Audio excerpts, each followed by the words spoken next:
countryside. Really excited to get into it. This is behind the scenes of the Run With It podcast. You are obviously behind the scenes because you're hearing me curse up a storm just for no reason, which is, how we work out the jitters here on the Run With It podcast. Dom over there is a really intimidating fellow. He's got all this, the English swagger here.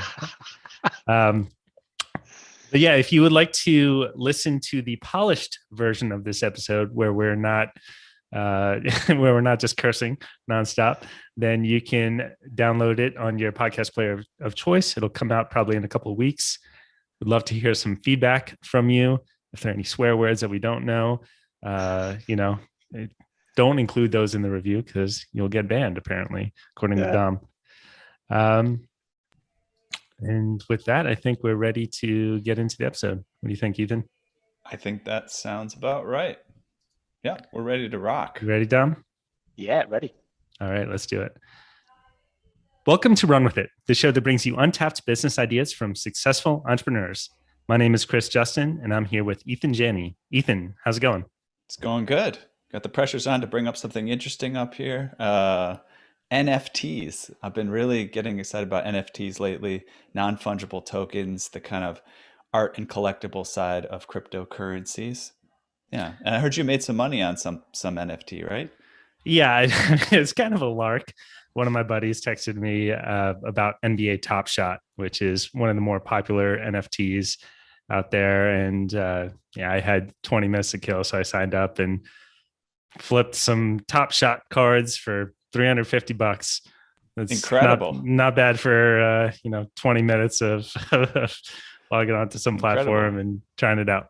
But we're not here to talk about the latest in modern technology, actually. We're here to talk to our guest, Dominic Monkhouse. I'll give a quick introduction. He is a business coach, a scale-up expert, host of the Melting Pot podcast, author of a book called F Plan B.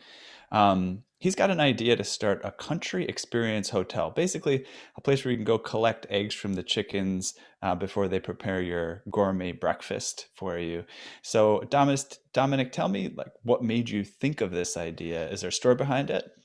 Well, I suppose I worked my way through university working in a pizzeria, so I've got some sort of front of house hospitality skills, and then the businesses that I grew, the tech firms I grew, I used to hire people from hospitality.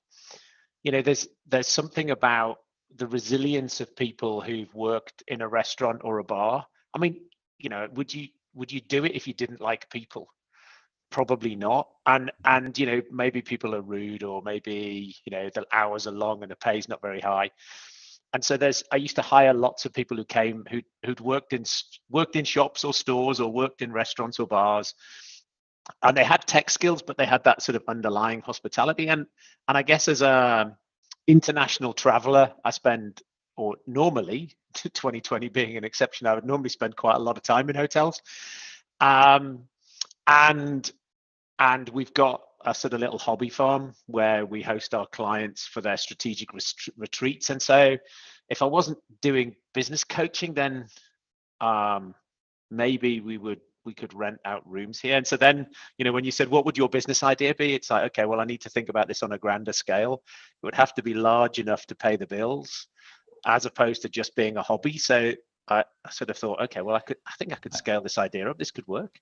I got to bring in something really cool, which I just heard about last night from friends who are deep into real estate. Apparently, and I may be wrong on this, but I heard it just yesterday. U.S. Department of Agriculture will give some pretty incredible grants for first-time farmers. So if you want to pursue this idea, and you've got some big financial assistance from the government. They'll give some loans and grants to really help you get things off the ground and make it easy for you to get started. So very interesting. Very good. Apparently they have a lot of money, a lot of people getting out of farming, but the Department of Agriculture still has funding to help, farmers get things going. And so they need to use it. So I'll give it to you. Yeah, thank you. Well, in the UK, the average age of a farmer is 60. And so, there is constantly this pressure, even in the UK, to get young people to come into farming. And there is a That's big shift, of course, everyone knows this, going on in the food area, where people are looking for more farm to table, looking for more organic foods. And that's, yeah, building an experience around that, I think, is just a brilliant idea. This would be, I was telling Dom before we started recording here that I would love for this weekend, I'd love to go out and, shoot some pigeons, or try to shoot some pigeons. There's no chance in hell that I'd actually hit one, but and then try and collect my eggs and have all that. That sounds delightful. And by the Well, way, Chris, this is going to be perfect for my island in Argentina, right? Yeah, exactly. There you yeah. There's by the way, yeah, Dominic, there's an island for sale in Argentina, which already has like wild game roaming around it, and it's quite large, it's many acres. There's a little forest down there. I'll be buying it hopefully sometime Perfect. next, That's next perfect. year or so. So all this sounds like great fun, Dominic, to start this countryside resort, and you're going to have this wonderful food, and you're going to get some fresh air, all that stuff. It sounds like it's very romantic to do something like that. Give us a smackdown of reality here. What all goes into this? What are some of the things that you need to think about when considering launching this venture?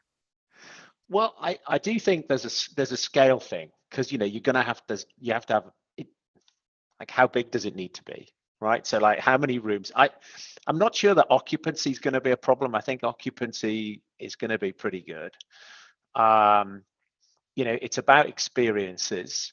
Location's going to be important, and the experiences that you can provide are somewhat location dependent, I guess. If it's near the sea, you can do some sea fishing. If it's not near the sea, well, you'll have to think of do something else.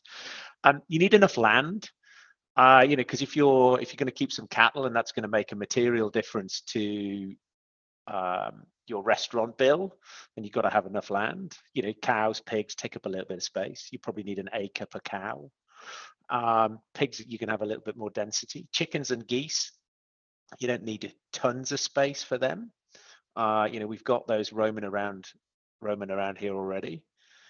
Some dogs. I saw a startup a couple of years ago that was urban startup, where if you lived somewhere that you didn't have a dog, you could rent a dog or borrow somebody's dog and take it for walks. And I had a number of friends who don't have dogs who thought that was going to be a fantastic idea. And here at work, we've got a couple of chocolate Labradors, and so actually some of the ladies who work for us, we say, oh, we've got some posting, we need somebody taken to the post office, and they love the idea of just taking a dog for a walk. And so it's there are lots of these things that sort of feed in. Or I've got two small girls, 7 and 5. And there's a sort of local petting zoo. You can go and see the deer and see small animals, but there's nothing like that for adults. And when people come down to the farm where we've got some cows, quite often we give them, we'll say, here, look, here's a bucket of carrots, go and feed the cow or the cows. And people say, well, I've never been in a field with cows before. And we say, look, they're friendly. Why don't you just go in the field and, in fact, stand by the fence, and they'll come over and you can give them a scratch and feed them a carrot. And they're like, oh, really? Cows? I'm a bit scared of cows. No, it's okay. And they come over and they take, hasn't it got a rough tongue? And you're like, yeah, it does. The cow tongue's really rough.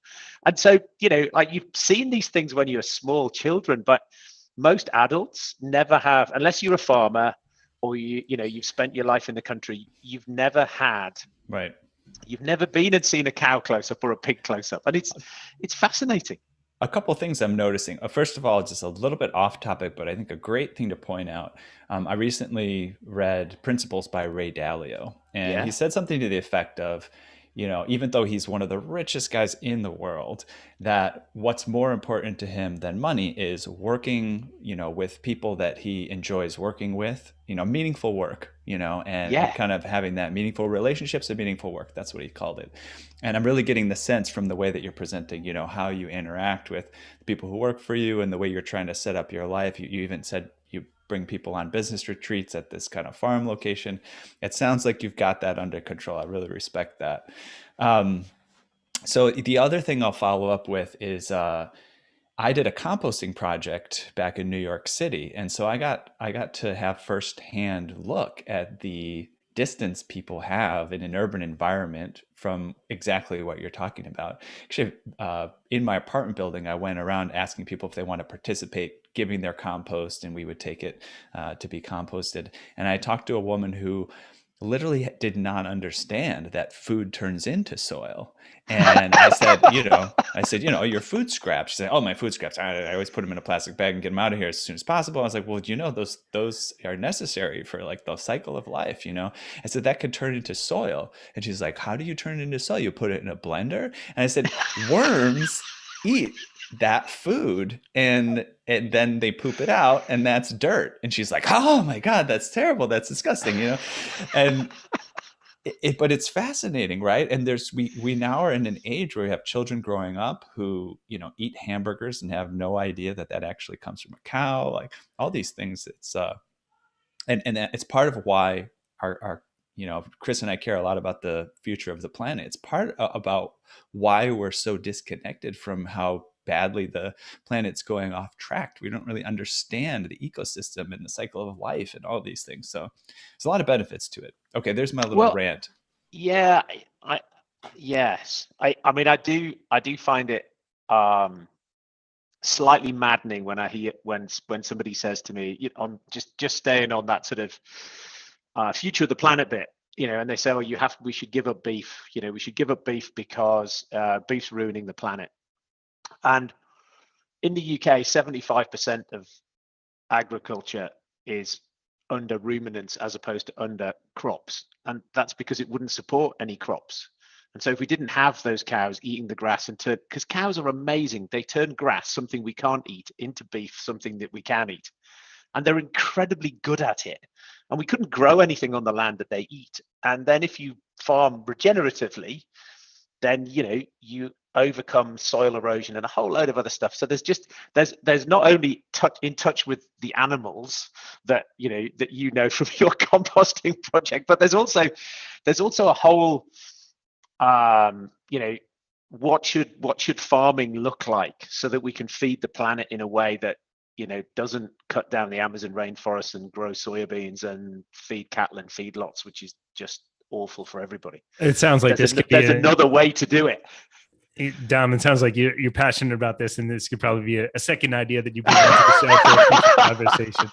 Oh yeah, totally. One thing that I'll add to that is I've heard that the Netflix documentary Under the Ground or something like that, we'll have to look up the exact title if I'm wrong on that, and put that in the show notes. Woody Harrelson is narrating it.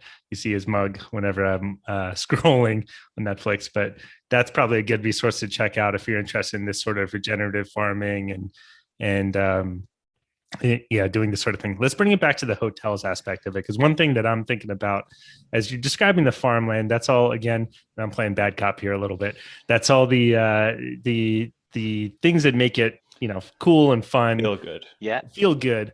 Running a hotel and building a hotel operation that's a hard business in itself.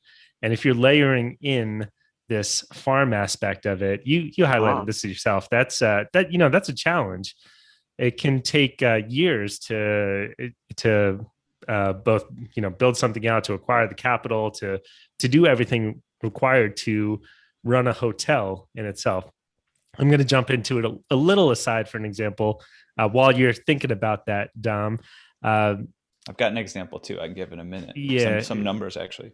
Yeah, there's so this is a different sort of hotel, but Cabana.life, they're doing a hotel on wheels.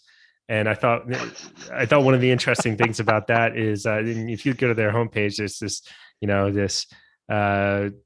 two friends sitting in the Cabana vehicle that has a full kitchen, and it's got a bed, and it's got a shower, all that stuff, and they're just overlooking the mountains. But the interesting thing about that is the founder mentioned he thinks of it purely as a hotel business, and he mentioned to get a new room, quote unquote, aka a vehicle in their case converted into this hotel room, is about $80,000 compared to up to $500,000 per room for a traditional hotel. And his occupancy rates are super high. He still charges over $200 per night. So thinking about, there's an example of a twist on a hotel business. You're bringing something else in. You get to travel, and you're taking your cabana to Yosemite Park. We're U.S. focused here. Sorry, Tom. Yeah, But no, you're traveling out there, but he's still like, the numbers made a lot of sense. The actual like accoutrements of the idea made the core hotel business more effective and more capital efficient. So I'm curious if there's anything related to that any synergy related to that can be brought in, and maybe Ethan, did you want to jump in with a different example here, or? Yeah, sure. I'll jump in with a different example. Just to put some, because you just gave some numbers, I'll give some numbers. It just so happens that my little family of three, we went on a little getaway to a farm back in December. We brought my son when he turned 3 there for his birthday, and exactly the type of experience you're describing.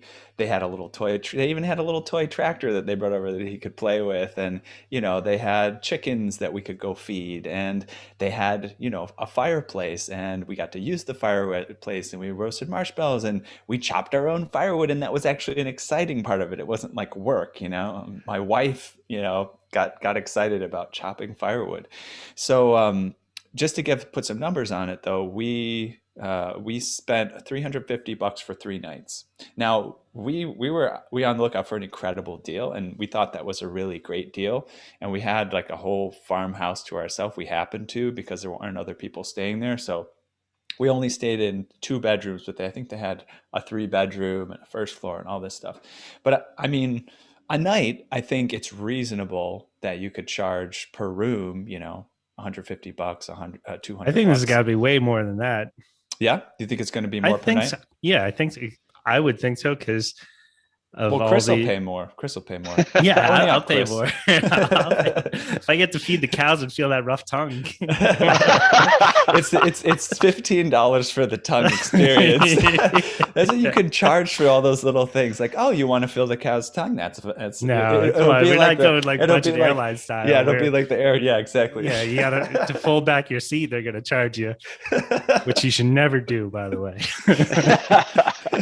All right, Dom, we're going off the rails. Well, it's funny because it's interesting because most of the hotel chains don't own their own hotels. What they do is they take a license to run a hotel from the owner of the physical hotel. The family and I were away in Greece last summer, and the guys who are running the hotel, Mark Warner, don't own the hotel. It's a Greek guy who owns the business. They've been in that hotel, then they fell out and they went somewhere else, and then they made up and they came back.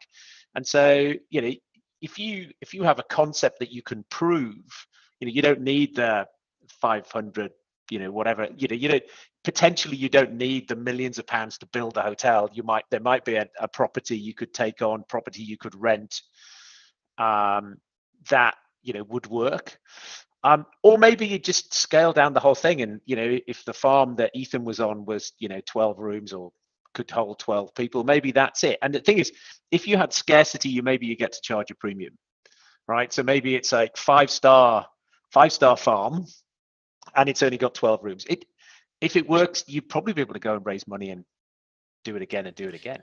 Yeah, it seems like another thing you could do is, if there's people with existing farms and farmland, you could go and sell it to them as an extra way to make income, especially given some of these farms aren't doing great, and say, hey, let's take a portion of your property. I got some ready-made modular little cabins. We'll put a bunch of them on the farm, and you'll let people hang out and see what's going on. Give them tours, and we'll help set up that part of it. And those modular homes are, it's kind of like that converting a van idea. It might be more like $100,000 instead of 500.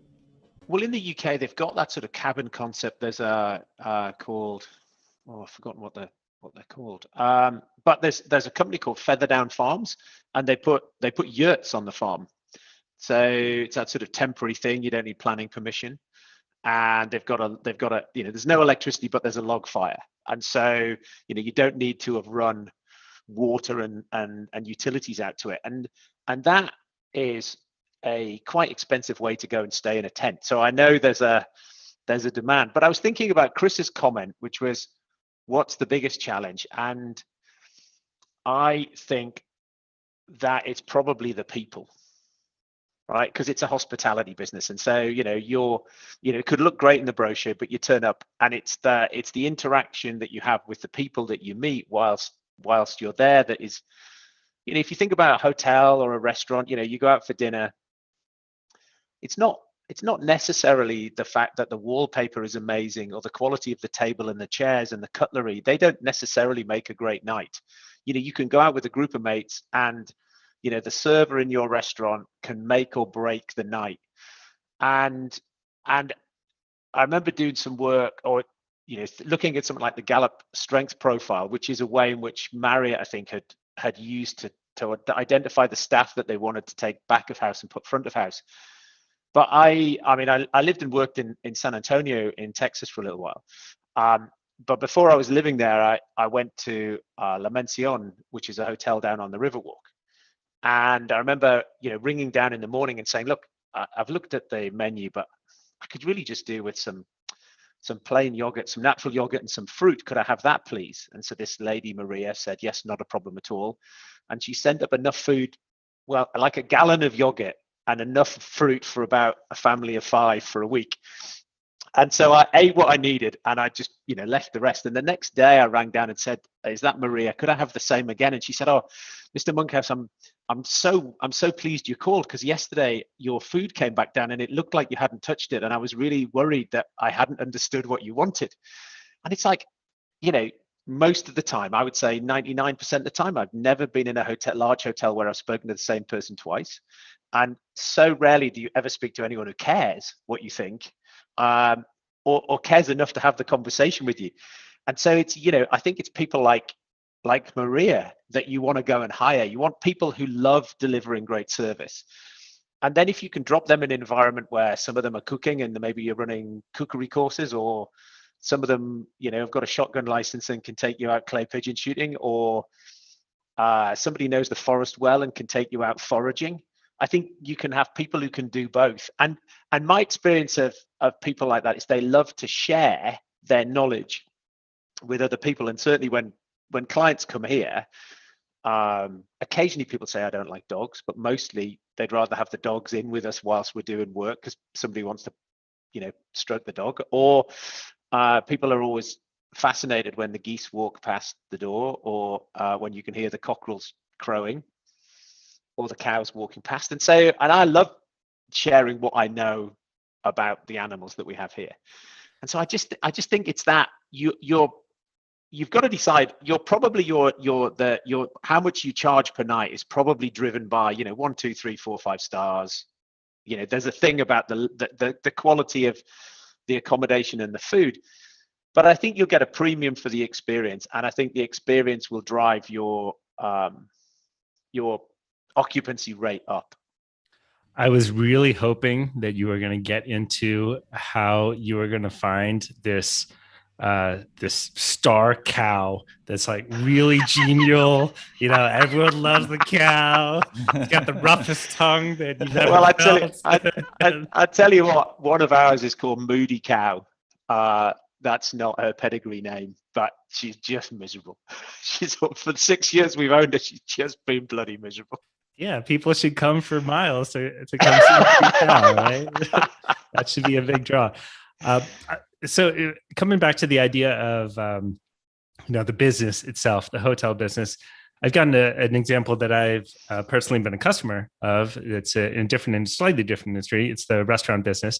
In New Orleans, there is this now chain called Ruby Slipper that was started. It was an ex-Shell employee, I believe, who started it. And her and her husband, they Googled how to start a restaurant, and they just followed the steps. Right? They just did exactly what everyone knows to do for this industry that's been around for super long.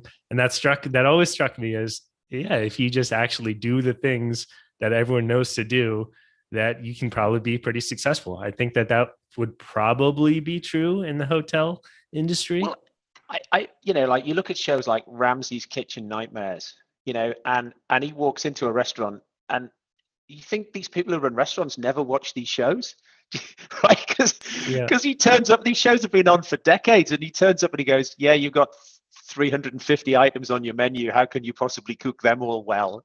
Why are you doing this Thai Icelandic fusion thing that nobody understands, right? And it's like, there's just a simplicity, finding something and doing it well. What's your niche? Yeah, absolutely. So when are you going to start this farm, Dom? I want to come visit. Well, you could come visit. You could come visit the farm. We just don't have any rooms. You can't come and stay. And it's funny. We started the whole thing because we realized that we wanted to, as a family, we wanted to eat better. And so we said, okay, we're not going to eat processed food. So we're not going to buy anything in a packet. We're going to cook all our own food. We're going to buy vegetables and meat and just cook. And then we realized the only thing that we still bought that was processed food was bacon and sausages. And so we said, okay, well, in that case, we're going to have our own pigs. So we started looking around to rent some land to keep some pigs on. And then the farm came up for sale. So we bought it. And then you could cut the grass, or you could buy some cows to cut the grass. So we bought some cows. You've just been slowly edging into becoming a farmer then. That's right. Yeah. And then we bought some more land so we can have some more cows. Chris, by the way, aside from this business idea at all, should we go in together on a farm? Should we become farmers? Take advantage of this USDA land grant and just just buy a farm and start. Yeah. Let's do it. Yeah, this episode is not going to be released because we are taking the idea. I need to issue a correction. I don't need to run quick. A business on it. I just want to have a little farm for my want the farm kid to play around on. That documentary is called Kiss the Ground, not Under the Ground. Kiss the Ground, better title. Well, if you have a farm, Ethan, you get to buy a tractor. Perfect. And notwithstanding your son's desire or joy on a small ride-on tractor, honestly, every man should have a tractor and a small digger. And you just got to have a bit of a big enough backyard. This reminds me, actually, so right down the block from us, they knocked down a little old dentist office, and they're building a different building, and they knocked it down over the winter time. And of course, my son loves construction, so we would go over there and just watch the whole process. And they had this big construction machine with the I can't think of the dig, he calls it grab. The digger. Yeah, a grab, whatever. And so they did a couple of amazing things for him because it was such a small construction site. The security, the safety precautions were not as high. So number one, they let him come into the site and sit inside the actual truck, and where they have the knobs and things to pull things. And then because they saw us watching, the guy that was running the digger did one of the coolest things I've ever seen. I wouldn't even have thought of. He took the actual digging part of it, and he pointed it towards my son, and he made the digger go like this, so it looked like it was waving at him like up and down, and that was it. That was like the best day of his life. So for anybody out there who runs a construction equipment, make it wave at a kid, and you'll change their life. I was looking up just to, you could search for hours trying to figure out this stuff. And I have just previously, out of curiosity, like finding these modular, little homes that you can buy. I found a place called Avrame USA. I think it's Avrame, not Avram. But you could buy like an A-frame type of little cabin for a few hundred square feet. And it looks like it's under $50K. Of course, you're going to have to hook up maybe electricity and figure out some details around that. But there's going to be hopefully there's going to be little cabins and things like that you could potentially put in as part of this project inexpensively. My wife keeps saying we should do something like that here, and I keep saying that not at the moment. Do one business at a time. Smart. That's why you're here, just to talk about it. Just to talk. We're just talking. Don't worry. Just to fantasize about this business idea. So that's a good launching off point to start talking about what you are currently working on, Dom. Can you tell the listener about the F Plan B and some of your other projects? Look, I've spent most of my working life working for North American tech firms. So Rackspace, who are headquartered in San Antonio, Texas, and what was then Pier 1 Hosting, who were headquartered in Vancouver in Canada. And what I did for both of those is built out European operations, and got to sort of 30 million both times in about 5 years. And then my daughter was born 7 years ago in May.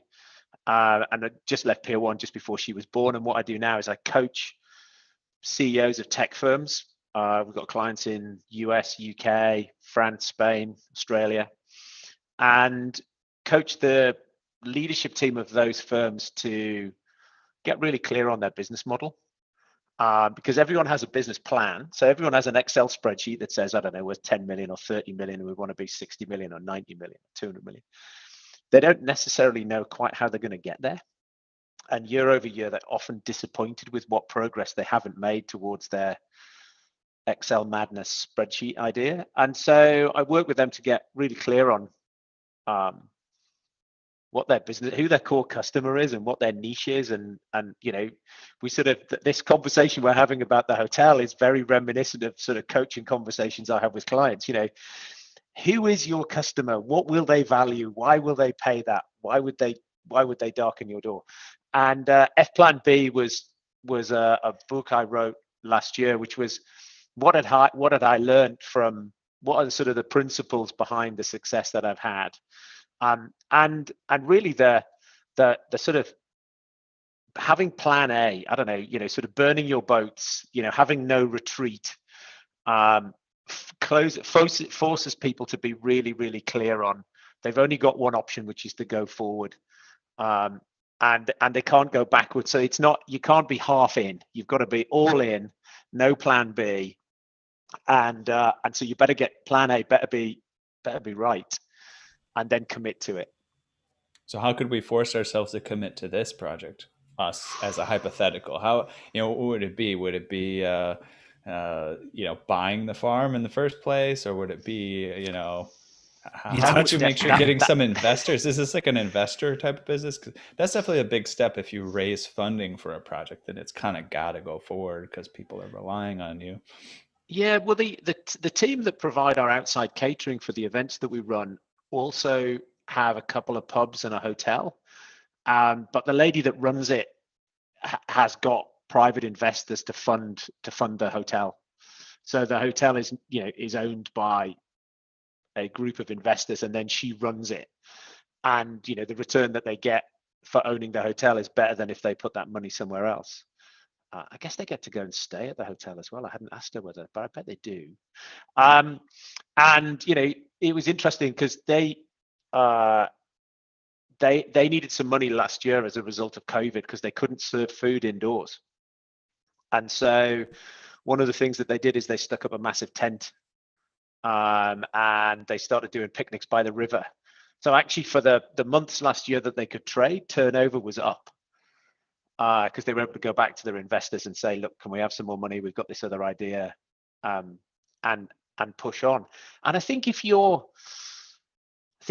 these types of things are about reputation, right? So nobody would, whereabouts in New York City, you say? I used to live in New York City. I'm in the Chicago area now. Chris is in Pennsylvania. So I don't know. Nobody goes to the third best Indian restaurant in Pennsylvania, like unless the first two are already full, right? And so I think this would be about building a reputation. And if you could do something on a small scale, then you build a reputation. You've got a sort of proof of concept.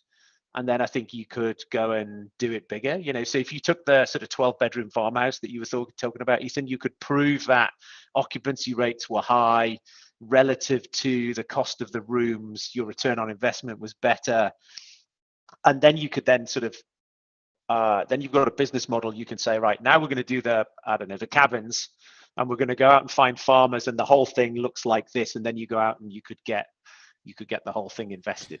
Yeah, one thing you could do, because actually the farm that we stayed at here in December, I could tell these people bought a farm, maybe kind of a romantic idea, but they had their existing jobs they had to continue with. And I could tell that it was kind of, even though it's just Airbnb, it's a little stressful to kind of, manage everything and keep track of everything. And so you could potentially, because this is actually a thing I've seen on Airbnb, you could look at a site like Airbnb or VRBO and find those folks that are already doing a rental for their farm, and make it a project to kind of go in and assist them in making it not just a place to stay, but an experience, where there's actually part of the whole thing is, going to feed the chickens. And maybe you can also, if you can succeed at also increasing the price for them, increasing the revenue for them by increasing the value and doing that, then I think that could be an interesting way, a low impact way, but one where you kind of burn the bridge by making the commitment and partnering with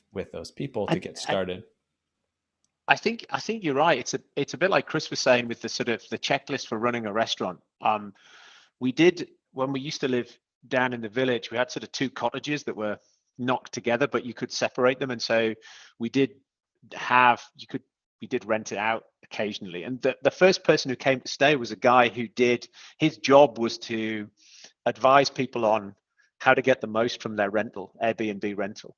And it was about, the quality of the pictures and the quality of the towels and, the champagne in the fridge for when people arrived. And so, all of that sort of experiential, so that you then get the 5-star rating. And I know I was down in Sydney working with a client a couple of years ago. And there's a guy there I had lunch with who used to work for me at Rackspace in the UK. And he was running a business in Sydney where they basically manage Airbnb rentals for people. And it was that whole thing. They've got a playbook that says, it's a bit stressful to do it yourself. You've got a room, or you've got a house. Maybe you're not even in town anymore. We go in and we put all the furniture in, and we then manage the whole experience all the way through, from taking the booking through to cleaning it. And so I think there's a whole playbook you could have. People sign up and, you do all the sales and marketing, and they manage against the playbook. Yeah, definitely. Yeah, there's a site that I looked into for my rental property several years ago. And when I was thinking about maybe doing an Airbnb out of it, it's called AirDNA. Okay. And yeah, it's pretty cool. And you're right, this is a very rapidly growing industry, because oftentimes you can make way more money doing an Airbnb on a property than you could on a traditional rental. And there's all sorts of perks from that as well. But I don't know if they're still doing it, because this was a few years ago, but they had these kind of calculators on this AirDNA site where you can say, here's the address of the property, here's how many beds that I think I can put in it, and they'll return for you based on market comparisons how much they think that you can return on your Airbnb income, how much you might make. They'll even give you details on what seasons you'll make more and what seasons you'll make less, and things like that. So interesting resource if you're going to think along these lines and explore these possibilities. Yeah. Yeah, I think that's a great place to wrap up here. We're not reinventing the wheel with it. It's not, you're not trying to land a rocket on Mars or anything like that. You're doing something that's been done for a long time, and you're adding this, this cool element that's capturing the trend of people wanting to be more in tune with nature and eat fresher food, all that. So thank you, Dom, for sharing some of the insights here and how you would approach this, and sharing F Plan B and some of your consulting work. That's all good stuff. If people want to find you, what's the best way that they can do so? Luckily, I've got quite an unusual name. So if you Google Dominic Monkhouse, then I will be at the top of that Google search. Great. And you can ping me an email or hit me up on LinkedIn. Perfect. But then the other question we need to ask at the end is, when can we come and stay with you on your farm? Anytime. Well, you can't stay, but you could come and visit. Like if you're in the UK. If you're in the UK, I mean, look, it's, the UK is tiny. It's like really a village. Nobody's ever more than 70 miles from the sea. We're about a 2 hours, hour and a half, 2 hours south of Heathrow. So easy. Let me know. Come on down. I'll stay with you though. Don't worry. He'll force his way. As a couch or something, whatever. He's picked out one of the chairs. on the hay. Totally. Yeah, totally. Sleep in the hayloft, not a problem. Dom, great to meet you. Great chatting with you. It's been a lot of fun. Looking forward to connecting again in the future. Chris, Ethan, it's been lovely. Thank you for having me on. Yep. Take care. All right. All right, I'll cut the live stream. Yeah, sign off to the live stream. And we're right on time here.